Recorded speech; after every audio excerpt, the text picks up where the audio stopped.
Et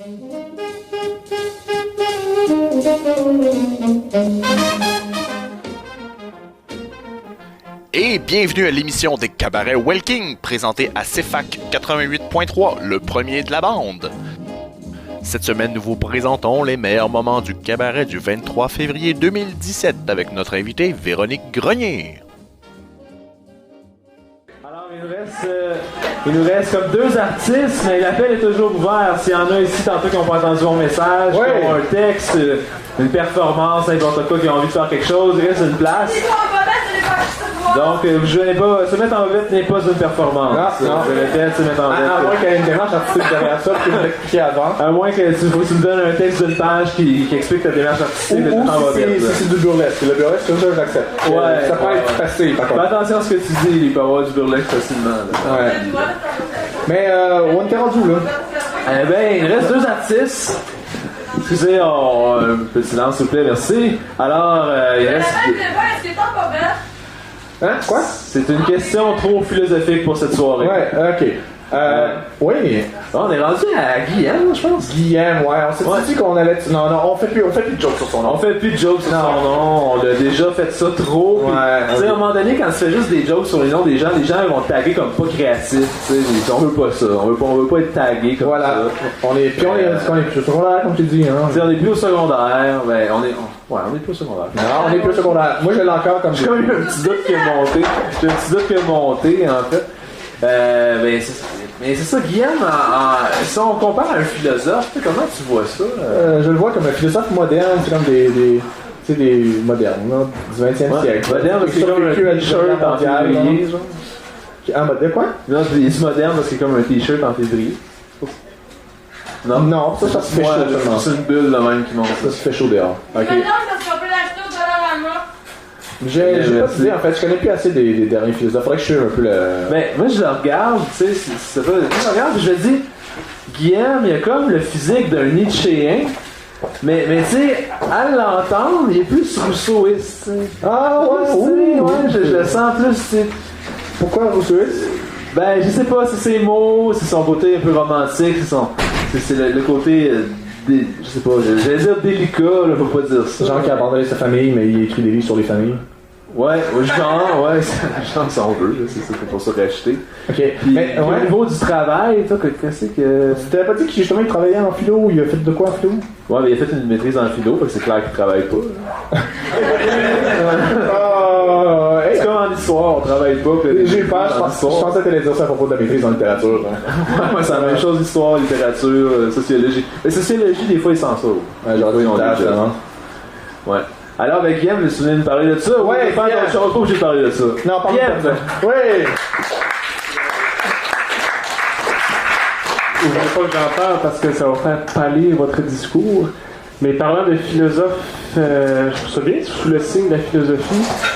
On va faire une belle petite citation qui me vient comme ça d'un philosophe du 20e siècle, justement moderne, de Sioran, qui disait « Dans un monde sans mélancolie, les rossignols se mettraient à roter. » Donc, comme quoi, les rossignols ou la mélancolie, c'est essentiel à la vie. Et en fait, je saisis la balle au bon que moi-même j'ai envoyé. Je ne pensais pas dire ça, mais je peux parler de mon recueil, un petit recueil de poésie, et qui s'inscrit quand même sous le signe un peu de la mélancolie, qui s'intitule L'Épiphanie. Et je vais vous lire quelques petits extraits. Et merci de ne pas avoir fait de mauvais jeu de mots sur mon prénom, malgré que vous avez passé 2-3 minutes dessus pareil. Donc, le premier poème, Chrysalide, s'intitule. Aujourd'hui sonne le glas de mon innocence. Résonnent les 12 coups argentés de minuit, dont la cloche, cuivrée, vibrant de vide et d'absence, accueille une poignante oraison aux accents de prophétie. Marchant sur le tombeau des autres jours, tout de noir vêtu à la croisée d'une vie, de toutes les voix je me fais sourd, à l'écoute de celle qui saura me faire mélodie. Immobile, dans une posture de plus en plus insupportable, les secondes s'égrènent, le temps fuit entre mes doigts. Et moi de crier dans le silence insoutenable de toutes ces âmes creuses, froides et sans émoi. Le visage rougi, les yeux clos, tremblant et crispé, la grimace aux lèvres, aux commissures j'ai mis un blasphème en écho, fervente supplique aux allures de prière. Le baiser de la fatalité n'est-il pas, à l'instar du lépreux insipide et mortifère, semant de ses affreuses mains les germes du trépas, avant que, d'une dernière étreinte, elle me lacère. Prisonnier dès lors entre ses parois livides, croit quelque chose à portée d'avenir.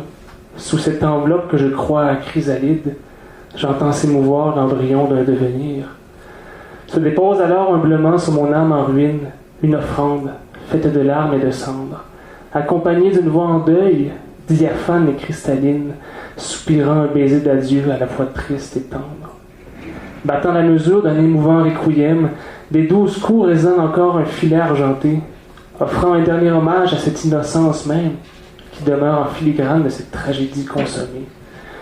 Survit à ces illusions perdues et crucifiées la folle nostalgie d'un horizon vierge de tragique, où le vertige grisant de cette liberté d'exister aurait pour d'autres sinécures que le mélancolique. La mélancolie, cet enfant chéri des poètes et des damnés, elle qui insuffle un je ne sais quoi essentiel de révolte. Du désespoir et du rêve, elle se veut la jalouse mariée, déversant l'ivresse de son nez au pied de tous ses idéaux en despote. Dans l'interstice des angoisses s'immisce un courage nouveau. D'un sourire, je réponds à l'inconnu qui m'assaille, qui me rend ivre. Oui, j'embrasse le grand Paris, et dans l'absurde, je fais le saut. Au fond de moi, surprenamment, cette volonté démiurgique de vivre. Et les feux follets de briller dans cette nuit fugace et primultime. Sur mes lèvres exsangues frémit la jeunesse d'un vœu. Et moi d'exulter un cri virginal et sublime dans le silence indicible du monde et des cieux. De mon innocence a sonné le funèbre glas. Des chimères, je ne serai plus le pantin, le séduit. De l'espérance agonisante subsiste un prédicat, le plus important peut-être, celui d'être folie. Ça, c'était le premier.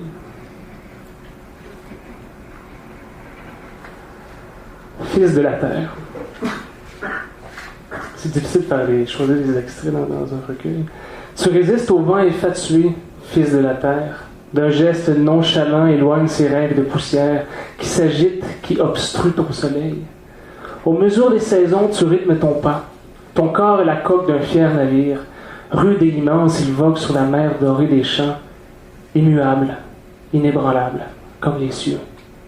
C'est à la fatigue du corps que les fruits mûrissent. Le regard tendu, les muscles s'acharnent à travailler le sol. Les chaînes se courbent, mais jamais ne se brisent. Et c'est au soir que le cœur respire à nouveau, fixe les étoiles. Une fois lent, sur la ligne d'horizon vagabonde de fugitives pensées. Une fois lent seulement, c'est un autre labeur qui est le tien. Tu te surprends alors de sentiments interdits alors que le vent gonfle tes voiles. Secouant la tête, tes lèvres murmurent alors. C'est d'une autre trempe que je suis fait.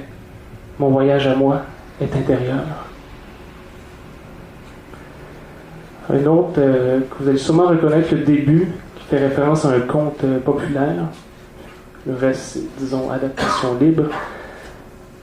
S'intitule Petit rêve blanc. Marchant dans la forêt dense, il avait laissé tomber le long du chemin des petits cailloux blancs qu'il avait dans ses poches pour ne pas se perdre. Toute folie à portée de main, les yeux fermés, tout lui semble possible. Rien ne résiste à son désir d'embrasser ses aspirations, de les voir s'animer devant lui, rien. À son insatiable imagination se prêtent 1000 visages. Il est ce qu'il désire, ni plus ni moins. À chacune de ses pensées, il vagabonde de destinée en destinée, parcourant des lieux et des lieux sur une route dès lors non plus pavée de froides pierres, mais de folles fantaisies. Un pas à la fois, il marche, il court, il s'éloigne sur ce chemin pour échapper aux loups et aux ogres affamés. Ces villes vautours lui font la chasse, reniflant avidement cette chair, encore vierge de tragique et grosse d'innocence.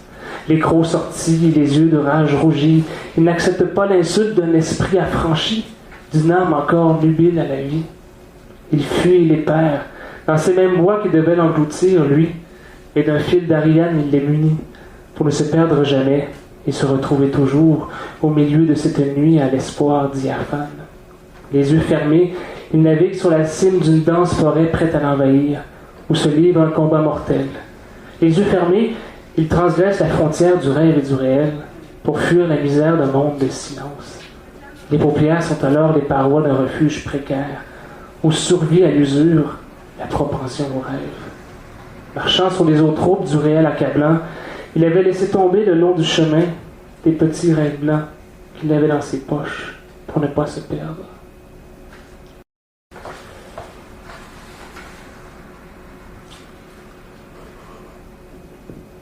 Le silence et le cri ne sont-ils pas les deux mêmes voix d'une conscience tragique, constamment travaillée par son destin, sublime de mélancolie?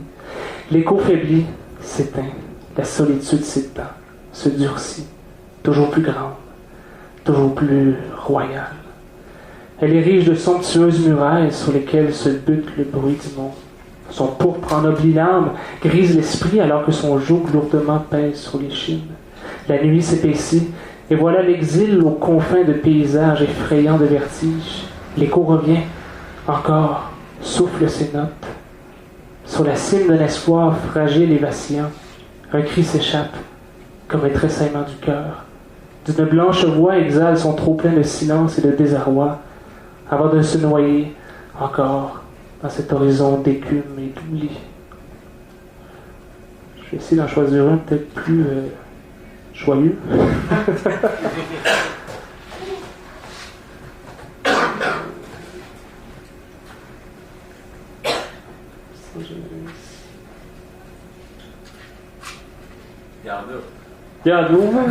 Oui.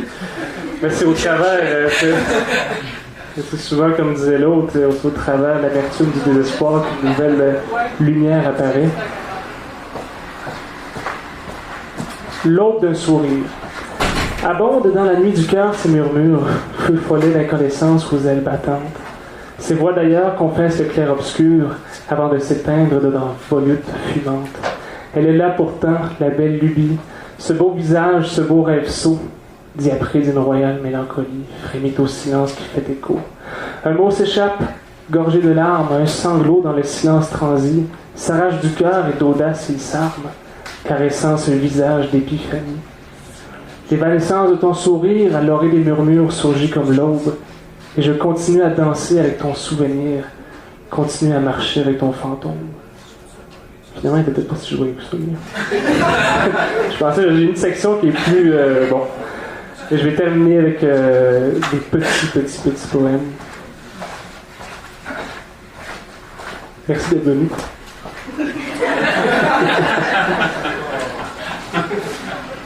Qui l'aurait cru qu'un policier, sans que ce soit pétri de préjugés, ce que je veux dire, pourrait écouter de la poésie. En uniforme en plus, ça me faisait frémir. Aïe aïe aïe.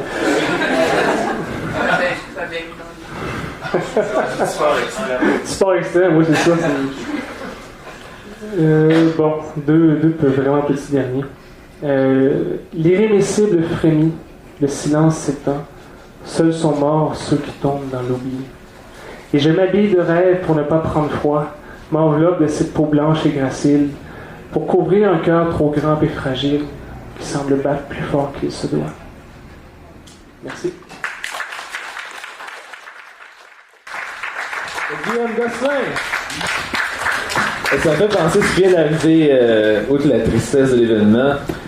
Tu sais, des fois, on cherche des concepts de soirée de poésie. Tu sais, moi, je dis police et poésie, là, ça pourrait être un concept. Tu sais, je veux dire, ça te fait chercher quelque chose. Tu trouves pas, Alex? Je vais te laisser les appeler. Ok, ouais. Ils vont peut-être venir, mais ils seront pas dans ça. J'oserais pas essayer. Non, mais c'est le contraste entre la délicatesse de la poésie et la rudesse, si on peut dire, de la police. Il avait l'air fin, le gars. Il avait l'air fin. Ouais, il a souri, hein. Il a souri, ouais. T'as pas ça? Après trop d'heures, ça rentre dedans, par contre. Mais c'était sûrement, j'ai remarqué Guillaume, là, c'est incroyable. À la fin, c'était le petit soupir, là, le petit murmure, comme quand il parle, c'est beau. C'est l'homme qui murmurait à l'oreille des micros, là. C'est très bon film. Ça mérite de l'applaudissement. Ouais. C'est plus proche de Rousseau que de lui, finalement. Je connais pas Rousseau, hein. J'avais un ami qui s'appelait Rousseau quand j'étais au primaire, mais bon, c'est loin. Mais ton recueil, il est en vente? Oui, le lancement n'a pas encore été fait officiellement, mais oui, j'en ai en vente. Et... Ça va être uploadé bientôt sur notre page Facebook. N'hésite pas à nous le dire, on va plugger ça, je vais voir. Je vais demander au policier s'il veut venir, mais je suis pas sûr qu'il va vouloir. On va demander à... Ok. Écoute, on est rendu à... J'ai arrêté de parler du policier. Ouais. J'arrête là. Ouais, j'ai encore des J'essaie de rester loin des policiers. Ok, ouais. Ouais. Je sais pas, c'est. Non. Correct, ils te cherchent un peu. Là. Ouais, exact. Tu dis, ah non, ils vont. Je me cache, là, voir. tantôt on m'a pas vu quand il est rentré. Ouais. Mais ça pour dire qu'on nous reste un temps. Il reste une personne. Ouais, une personne, Luc Gagnon, ouais. On compare à quel philosophe? Je sais pas, parce que je connais pas Luc. Je connais vu pour l'avoir vu ici. Ouais, moi, je le connais le nom, tu sais, puis je cherchais, je regardais tantôt, je l'analysais, je disais, quel philosophe pourrait fitter avec Luc Gagnon? Mais tu sais, en écoutant la sonorité de son nom, tu sais, Luc Gagnon, Ouais, tu sais, ça fait tellement fort. Guillaume, une suggestion? Ah, s'il y a une suggestion, là, je... Kierkegaard. Ah, Pour une raison particulière ou? non, ah, c'est ça. Ok, oui, c'est ça les philosophes, on leur demande des raisons, mais juste Kierkegaard. non, Je connais pas assez la philosophie de Kierkegaard. C'est juste que le nom fait penser à une marque de l'asbestos. Kierkegaard, c'est un philosophe russe, allemand, danois, ah, ok. Ah ben alors, Tu vois, il connaît Kierkegaard, fait que ça fit quand même. Moi, je l'ai vu passer dans les études, mais c'est loin, c'est comme. Ouais, non, peut-être. Moi, j'allais dire que Luc Gagnon, t'as pas besoin de le comparer à un philosophe, parce que Luc Gagnon, c'est tellement un nom puissant, tu sais. Luc Gagnon, ça fait puissant, ça résonne dans C'est aussi fort l'univers. que comme Rambo Gauthier. Ouais, non, vraiment, tu sais, que tu sais, t'as pas besoin de le comparer à un philosophe, il se suffit en lui-même, tu sais. Donc, tu sais, je l'invite à venir. Luc Gagnon! Ouais!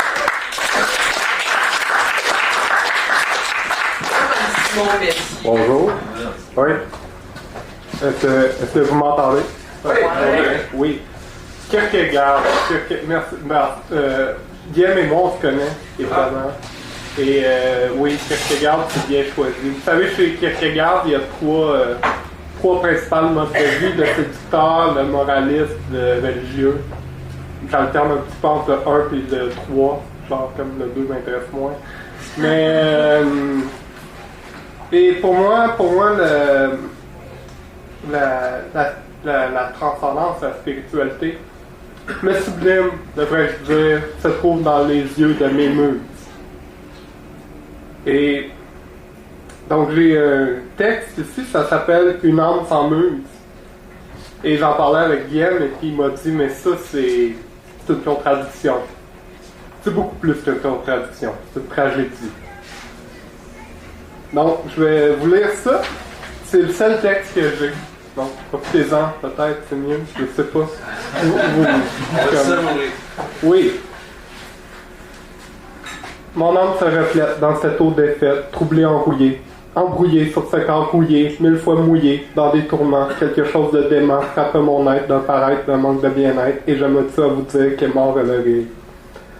Sur l'autel du fini, j'ai un rêve infini, une noble aspiration, un semblant de dévotion, une quelconque malice déguisée en supplice, un sourire d'un soir qui cache des idées noires, et sous cette bonté résonne une fausseté. Tout sonne faux, même le beau, aux promesses de l'agréable, un concept bien malléable, qu'on se fixe, qu'on s'invente, de tout n'est qu'une vente. Des forêts aux enchères à des êtres qui ont du chair, on hoche la tête, foncent comme des bêtes, pendant que la civilisation se perd en prétention.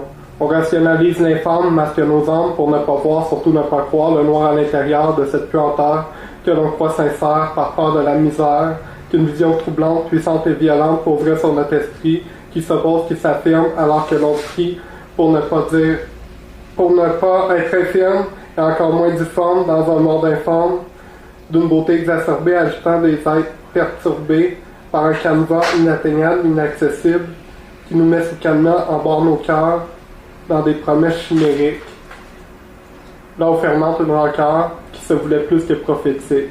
Et moi plus que vous, et même plus que tout, je suis un être ignoble, aux habits d'un noble.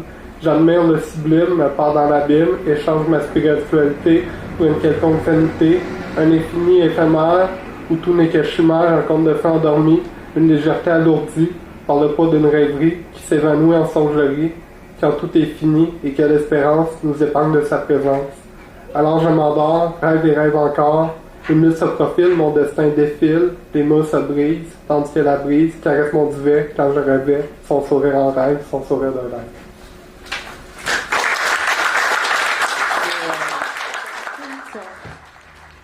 C'est chez toi aussi, chez moi. Même si tu connais les lieux. Surtout ceux contre lesquels on se pose. Ma table, mon comptoir, les murs, le divan, mon lit, la douche. la galerie. Mais là, t'as sonné. J'ai marché avec suspicion jusqu'à la porte, regardé par le petit trou. J'ai vu ta face. J'ai pas compris. Je t'ai ouvert. T'as les yeux tristes. Un demi-sourire. À tes pieds, un sac. Un sac avec ta vie. Tes yeux dans le soudain creux des miens qui se noient tranquillement de larmes semblent pour de vrai, de là, de je pars plus, de je reste, de je nous habite, enfin. Tu ne me déchireras plus. Nos mains se rencontrent. Je prends toute la place que je peux dans mon cadre de porte. Faut que tu paies ton entrée. Ne serait-ce que pour me racheter le sang qui m'a giclé du cœur sans arrêt. Je rêve comme je le peux. Des gens tout autour, mais juste nous. Avec leurs yeux à eux qui nous regardent au passage, nous effleurent. Parce que tout cela, nos mains, nos lèvres, c'est juste normal pour des amoureux. Bientôt on sera normal, tu me dis souvent. Être dans la même ville que toi, proximité par défaut. Dans un café où je t'attends en sachant que tu ne viendras pas, je vais boire un crappuccino. C'est toujours ce que tu prends. Un esti de café avec trop de sucre, trop de chocolat. L'amour est un rituel. Il y a du vent. Tu aimes le vent. Chaque coup de vent me fait penser à toi. Je me dis que c'est un peu gossant que tu sois ainsi associé à un élément aussi présent. Ton absence trop fort. Chaque gorgée quasi sirupeuse me le rappelle. Tu devrais au moins venir sauver mes papilles gustatives. Tu arrives dans ma tête. Je cesse de boire et souris épaissement au vide ambiant. J'ai toujours détesté un souffle chaud sur ma nuque. La nuit, en sieste, de jour. Cette urgence de me tasser, m'étirer le cou aux limites de l'oreiller partagé, que ça ne m'atteigne pas. Le frisson de l'humide, du froid entre les expirations, suffit à me garder éveillée, à attendre le matin. Politesse de lit. Ce jour où tu dors derrière moi, qui suis figée de la chaleur de ta peau, du haut de tes bras, de ton odeur qui imprègne enfin mes draps, il y a mes yeux grands ouverts, grands surpris, par ton souffle chaud qui me berce, ne me dégoûte pas. C'est là que j'ai su, par ce détail qui n'en est pas un, qu'il fallait savoir. Un restaurant de tout le monde. Le menu est trop plein de tout, même de fondu parmesan.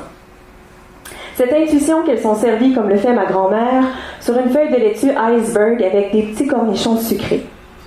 Il y a des petits déjeuners. Il est tard, mais c'est ça qu'on se commande. Des œufs, des rôtis, du bacon, du jambon, des saucisses, des petites patates. C'est un de tes derniers repas de viande, tu dis. Je me dis que bien juste avec toi que je pourrais envisager la vie pas de bacon. Je mange mon orange avec lenteur. Ça fait longtemps que c'est pas arrivé. Tu me les épluches toujours, mais ça fait des mois que t'en as pas eu. Alors que je lèche le jus sur le bout de mes doigts, tu deviens tout croche. Je lèche plus lentement. Tu veux qu'on aille frencher. On a juste nos chars qu'on roule plus loin, dans un endroit caché. Un endroit pas vraiment passant. J'ai toujours aimé ça de califourcher sur un siège avant. Mais là, je préférais te tenir la main dans une rue connue. Être couché contre toi sur une couverture à carreaux dans un parc. Attablé à tes côtés dans un dîner de famille, ton bras entourant ma taille. Tu dis, aimer, c'est s'amplifier. Je nous regarde nous étouffer avec un maître qui revient aussi, un maître qui nous arsenique et cherche mon air. Il me semble avoir perdu des bouts de cœur, de chair, de corps, des bouts de vie en chemin. Il me semble que je suis moins. Dans un séminaire, tu y vas d'une longue tirade profonde de ta voix sérieuse. Tu entames même une discussion. Je fonds sur ma chaise. Nos yeux se croisent, se creusent. Entre tous ces mots de plein de syllabes, nos cœurs se matchent. Cet avenir ne sera pas compliqué. Sauve-toi, que tu répètes. Ta voix s'assure dans le téléphone, je te dis que mal faire, que c'est une bonne idée. J'ai déjà lu l'éloge de la fuite, je me sens baquée par du sérieux. Je me sauve vite, par exemple, quand je cours avec du lent de mon reculon, le vent en plein visage. Je sais pas où me cacher. J'ai un écran dans la main. Non, j'ai besoin de toi, que t'ajoutes. Je me pitche par la fenêtre. Des exemplaires de Waiting for Godot se multiplient dans nos demeures respectives, jonchent le sol à force de déborder des surfaces planes. La cuisine vibre. Tu t'y agites. Je n'ai le droit, que d'être assise, de siroter mon verre, de te papoter ça. Tu souris large, à touiller, assaisonner, porter une cuillère à mes lèvres, que je puisse goûter son contenu, ton poignet au passage aussi. La table est mise belle. C'est le milieu de la semaine. Il y aura même du dessert. L'envie de gonfler des ballons de couleur. Ta voix s'éteint au fil des jours, des crises de la nuit qui persistent à pas se finir. C'est à peine si je peux y distinguer des intonations. Je te cherche au bout du fil. Tu m'écoutes. Je sais pas ce que tu fais avec le Lego de mes mots. J'aimerais tellement t'entendre crier, hurler, te péter les poumons. Mais tu épouses le sol et manges des roches. Dans des voitures, des parcs, des stationnements, des sous les tables des restaurants, les rangées esselées des librairies, les coins où les yeux ne vont pas.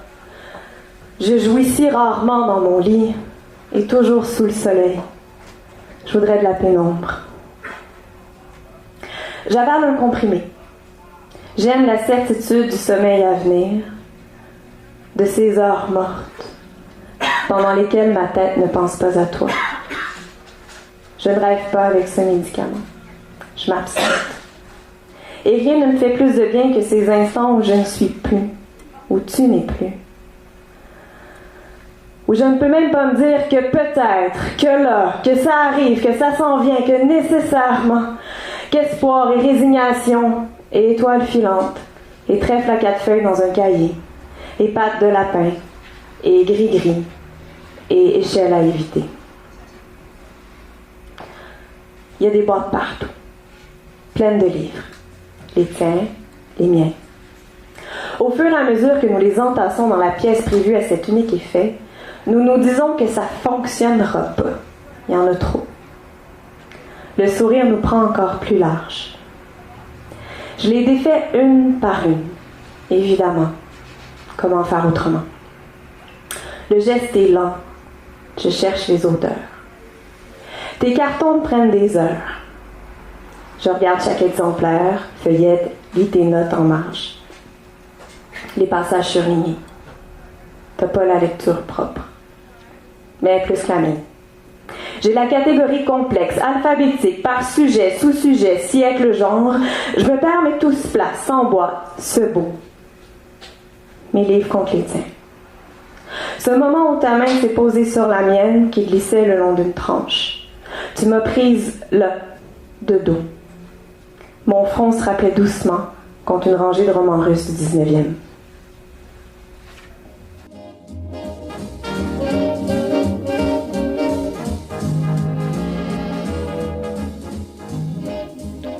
Vous écoutiez les meilleurs moments du cabaret Welking, édition du 23 février 2017, s'étant déroulé au Art Focus. Avec nos invités au micro vert, Marie-Christine Benoît, Patrick Coll, Guillaume Gosselin et Luc Gagnon, et sans oublier notre artiste invité du mois, Véronique Grenier. Vous êtes artiste, musicien, poète, humoriste? Inscrivez-vous au micro vert des cabarets en nous contactant sur Facebook. Il reste de la place disponible pour le prochain cabaret. D'ici là, au revoir, à bientôt.